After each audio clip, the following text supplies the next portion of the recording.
We have been studying about forgiveness recently.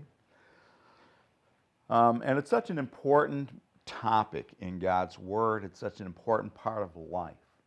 You see forgiveness from cover to cover in the Bible. From Genesis all the way through to Revelation, you see forgiveness being a big part of what God's Word has to talk about. Forgiveness is so central to everything that we do. It's central to the new birth. It's central to salvation. It's central to the life that we continue to live, to our fellowship with God. The forgiveness that we've enjoyed from God is central to our walk. And the forgiveness that we are to walk with is also so key in our lives. Forgiveness has such an impact on us.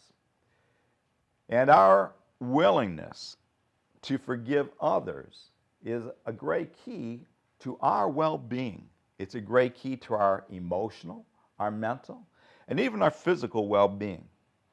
I came across this, and I thought that you'd like to hear it. This is from Johns Hopkins Medicine.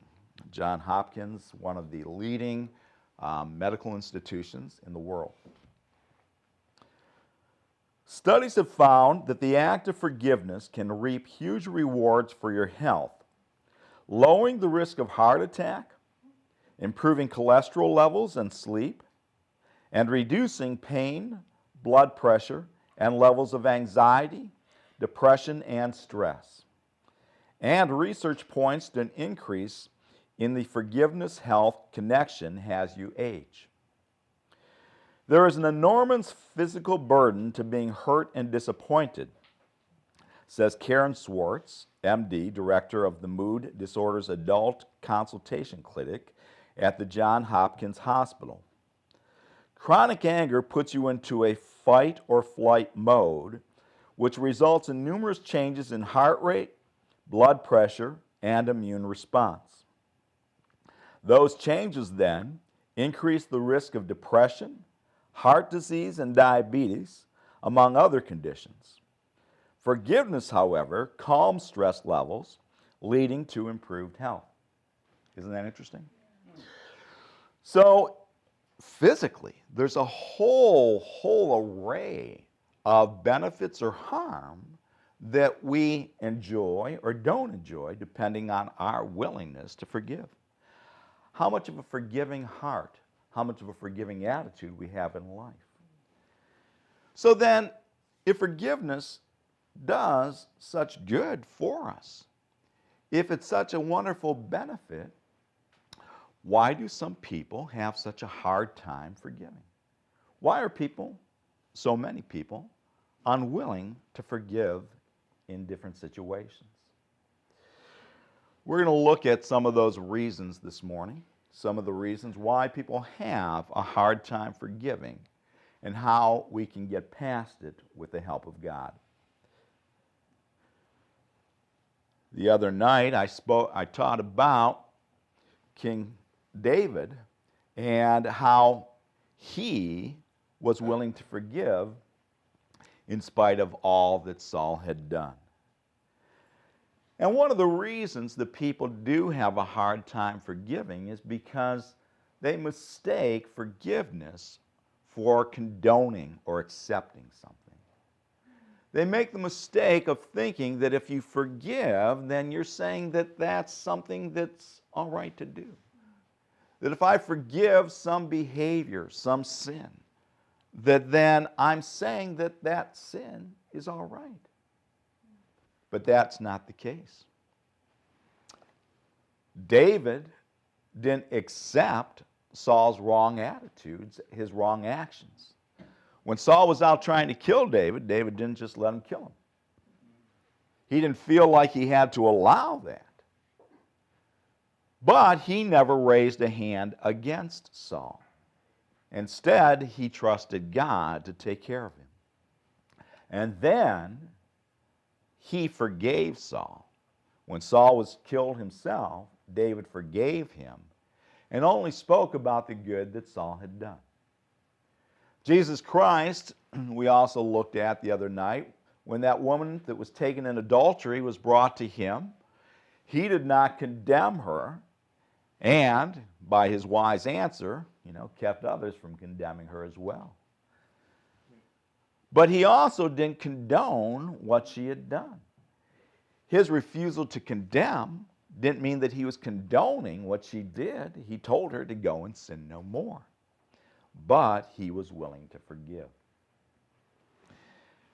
To forgive is not to condone, it's to simply be willing to forgive. To be willing to forgive so people can get back on the right track. We won't take the time to look at it this morning, but 2 Corinthians, the entire epistle, has a lot to speak about being able to forgive and move on. 1 Corinthians, there's many, many different actions, things that were going on in Corinth that are reproved in that epistle. Paul reproves them for doing lots of things, and some of those things are just outrageous to us. And then in 2 Corinthians, a lot of that deals with being able to forgive those that had done those things, so that they weren't swallowed up in too much grief, so that they were able to get on and move beyond that and not just overcome by that sorrow, that godly sorrow that they were experiencing. So when we understand those things, when we understand that it's not condoning, we can forgive. Another reason why people have a hard time forgiving is because they feel hurt by what someone's done, and they just have a hard time getting over that hurt. The natural reaction when you're hurt is to kind of strike back. If right now I literally slapped you in the face, what would you want to do? Hit you back. Hit me back. Some might say just cry, but some of you would want to hit me back. Because that's the natural reaction. When you're hurt, you want to strike back. It's just built within man. It's built within man. The two natural reactions is to want to strike back, and number two, to defend yourself against further hurt.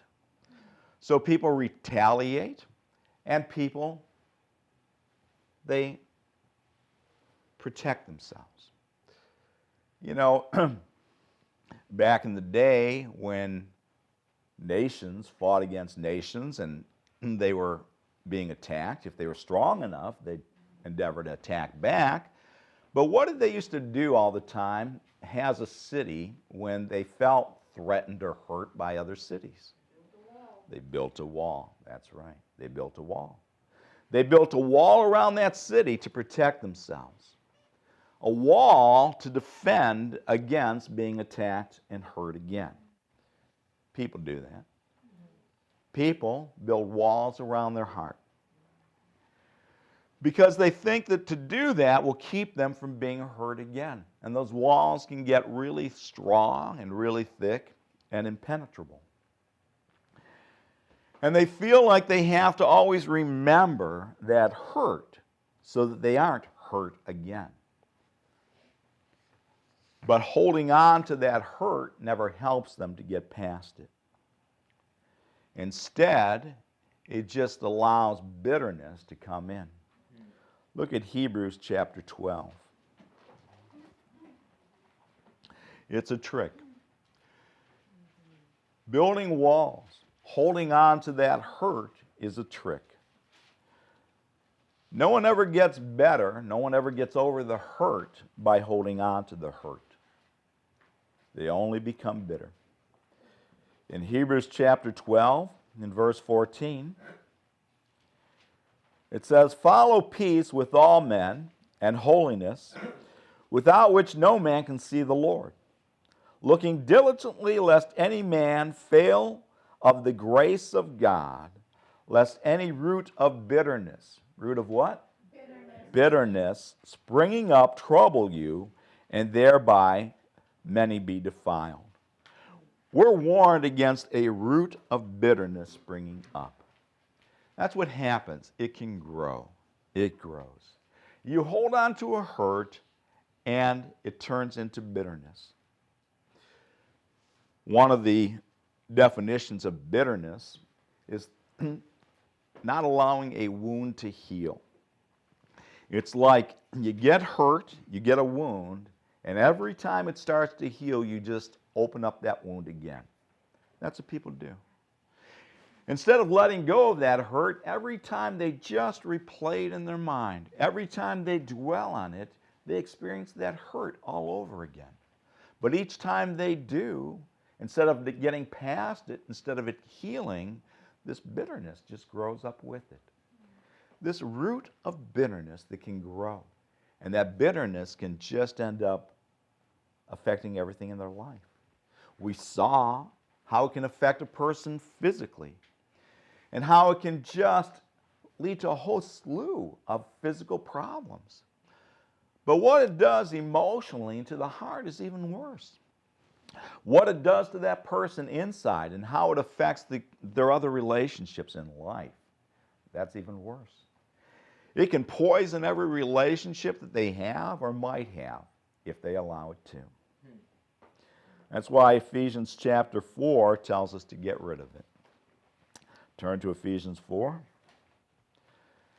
You cannot get rid of hurt by holding on to the hurt. If you want to get rid of it, let it go. Let it go. Whatever it is that you think is worth holding on to, let it go.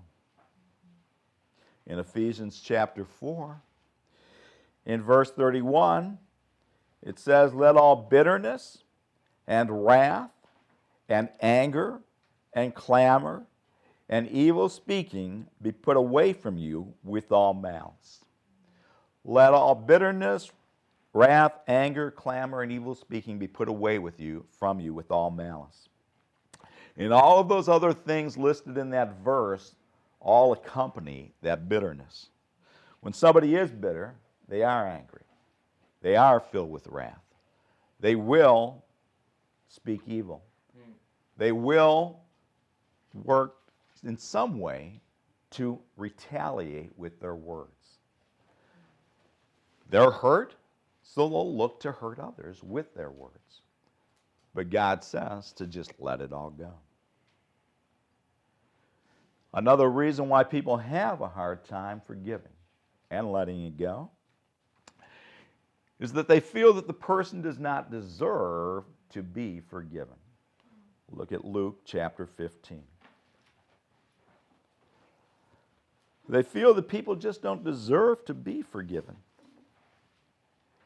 In Luke 15, we won't read the whole record here because I want to cover some other ones. But it's that wonderful story, that wonderful parable about the prodigal son, or more accurately, the forgiving father. And most of you know the story, that you have that guy who one day decides that, life on the farm's kind of boring. He wants to go hit the big city. He wants to enjoy all of his wealth while he's young and live it up. So he asks his father to give him the inheritance that is due him while he's still young, rather than wait until he dies. And that he gets it, and then he goes off to a far city, and boy, he just lives it up. He wastes his substance in riotous living. He's out there partying, he's out there having a great time, he's hitting the casinos, he's drinking, he's carousing, he's doing all that stuff. That's what riotous living is, in case you didn't know. And then he blows all his money, and all of a sudden, there's an economic downturn. All of a sudden, there's a famine in that land. And now he's really in hard times. And so he takes, the only job that he can get. He's taking care of the pigs, which is just the lowest of the low. And he's just eating the same slop that he's feeding to the pigs. That's what he's living off of. And he's starving to death, and he comes to himself, and he says, "What's going on? What am I doing? There's all kinds of people working for my father, servants of my father, and they've got full bellies and more to spare, and here I am perishing for hunger." So he decides he's going to go home. He's going to go home, and he's going to apologize to his father, and he's going to tell him how wrong he was, and that he's not worthy to be his son. But if his father would just allow him to work for him, he'd be so thankful, so appreciative of it. And so he gets there, and before he even has a chance to do all that, his father runs out to him. His father runs out to him with open arms and welcomes him. His father just hugs him, and his father forgives him. His father is forgiving. His brother, not so much. His brother has a hard time forgiving, and that's where we'll pick it up in verse 25. Now his elder son was in the field. As he came and drew near to the house, he heard music and dancing. There was a party going on. They had a big barbecue, right? Killed that fatted calf, had a big barbecue, called in the neighbors. Big party, big celebration, because that son that was lost came home. And he, that brother, called one of the servants and asked what these things meant. Hey, what's going on? And he said unto him, Thy brother is come, and thy father hath killed the fatted calf, because he hath received him safe and sound. Isn't that great news? Isn't that wonderful? Your brother's home. He's back. He's safe and sound.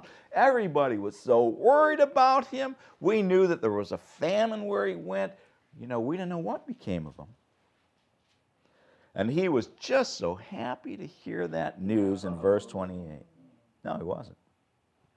And he was angry and would not go in. He's mad, and he's not going into that party. He can't get over this. Therefore came his father out and entreated him. When his father hears about it, he comes out and, says, come on in. There's a party. You should celebrate with us. Verse 29, and he answering said to his father, Lo, look, these many years do I serve thee, neither transgressed I at any time thy commandment. I never went against your word. I never did anything wrong. I was always the obedient son. I was always the good son. I stayed here and worked hard. And yet thou never gavest me a kid, a goat, had a fatted calf killed, that I might make merry with my friends. You never threw a party for me. But as soon as thy son was come, your son, it's like when the parent says, do you know what your son did? I'm not claiming him. Do you know what your son did? Not my brother. Your son did, which hath devoured thy living with harlots. See, I told you. Thou hast killed for him the fatted calf. This was not just in his mind, was it? No. This was not fair. This was not right. People have an innate sense of justice. We do. It's an innate sense of justice. It talks about that in Romans chapter 1, right? That even the unbelievers had that law within themselves. And you recognize it real early, really quick with kids, That's not fair. I knew a kid that used to say that all the time. That's not fair. Well, that's how this son felt. That's not fair. He knew what his brother had done, how his brother had done all this wrong, while he had done everything right. And so he did not feel that that brother should be forgiven. He did not feel that he deserved to have his former place restored, because that's what the father did. That father forgave him. That father didn't just say, okay, yeah, you can work for me. Yeah, you can be like one of my servants, There's an empty bunk in the bunkhouse. You can, throw your stuff down there and work hard in the field. No, his father, he put the robe upon him, the signet ring. He restored him to his former estate. That's what forgiveness is. It's not like, well, yeah, I'll forgive you, but I'll never let you forget it. Yeah, I'll forgive you, but, your name's mud in my book now. No. To forgive, it's to forgive. It's to restore them to their former estate. This son, he felt that wasn't fair. You know, people always feel that God's not fair when it comes to this stuff. What? You mean I could get born again and labor for the Lord my whole life, and this other guy, he could get born again and just continue to live like the devil, and we're both going to heaven? That's not fair. Well, you're right, it's not. You're right, it's not. We don't deserve it. We don't deserve it. This son didn't deserve to be forgiven. It was a gift. It was a gift. The father goes on to say, Son, thou art ever with me, and all that I have is thine. You know, if you ever wanted a party, you could have had a party anytime. You wanted a barbecue, we would have done that anytime you wanted. Right? You always had this. You not leaving meant that you always enjoyed all of what we had. There's a difference, isn't there?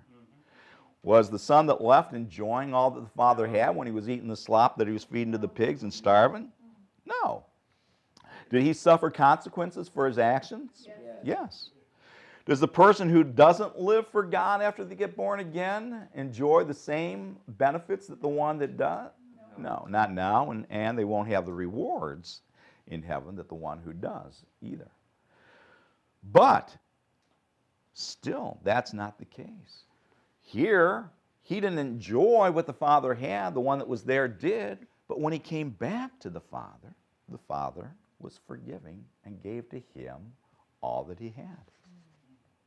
It was meet, it was right that we should make merry and be glad, for this thy brother was dead and is alive again, and was lost and is found. If you feel that people don't deserve to be forgiven when they've done something wrong, and if somebody hurts you, if you feel they don't deserve to be forgiven, in most cases you're right. In most cases you're right. They don't deserve it.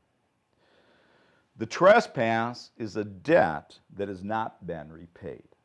It is a debt that has not been repaid. Look at Matthew chapter 18.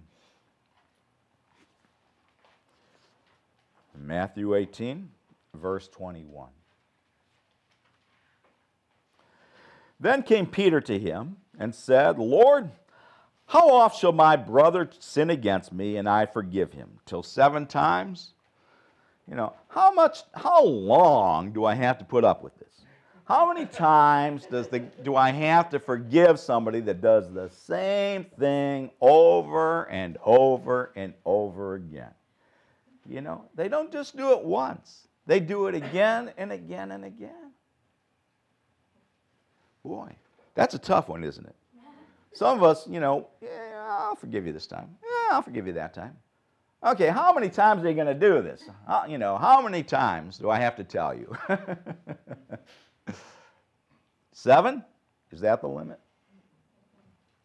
Jesus said unto him, I say not unto thee until 7 times, but until 70 times 7. 70 times 7. 490 times, right? Remember that one. 490, that's the limit. Yep. Probably some people that would do that, you know, have a little ledger. Check it off. Okay. Well, we'll just put down the different things you do wrong, and I've got 490 spaces, and once that's filled, you're out of here, buddy. It's a figure of speech. 70. 7 is perfection. 70 times 7 just shows that there's no limit. There's no end to it. Verse 23. Therefore is the kingdom of heaven likened unto a certain king, which would take account of his servants. And when he had begun to reckon, one was brought unto him, which owed him 10,000 talents. But for as much as he had not to pay, his Lord commanded him to be sold, and his wife and children, and all that he had, and payment to be made. This guy owes him a whole lot of money. This is one of his top servants, been entrusted with a lot of stuff. And he owes him a lot of money, and he's got nothing to pay back that debt.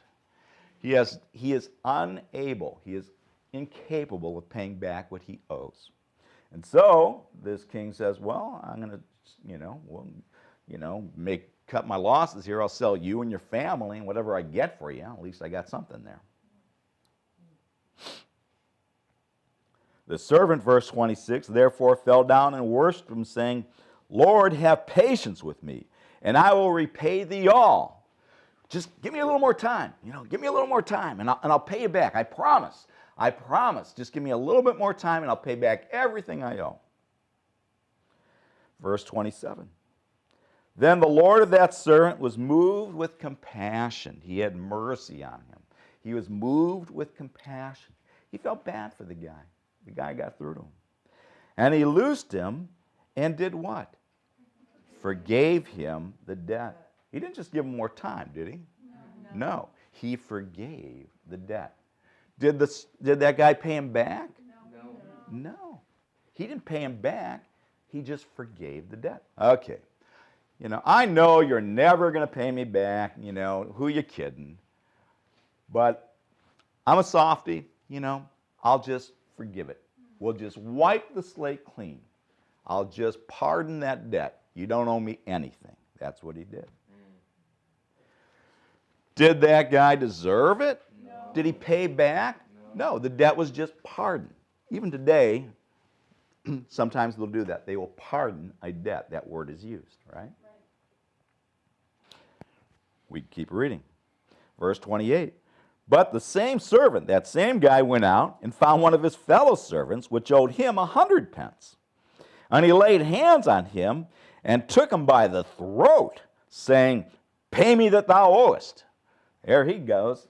Speaking of owing people, why, that guy there, he owes me $100. I'm going to go out, and he grabs him by the throat. You can just see it. Says, boy, you better pay me or I'm going to break your legs.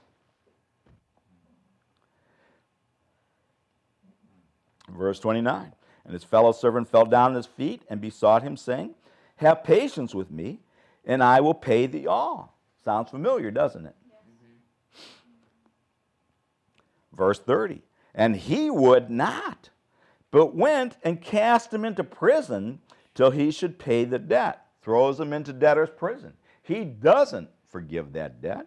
He throws this guy in prison because he owes him money. Verse 31. So when his fellow servants saw what was done, they were very sorry and came and told their Lord all that was done.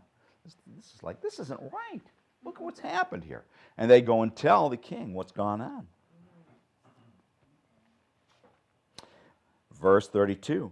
Then his Lord, after he had called him, said unto him, O thou wicked servant, I forgave thee all that debt because thou desirest me.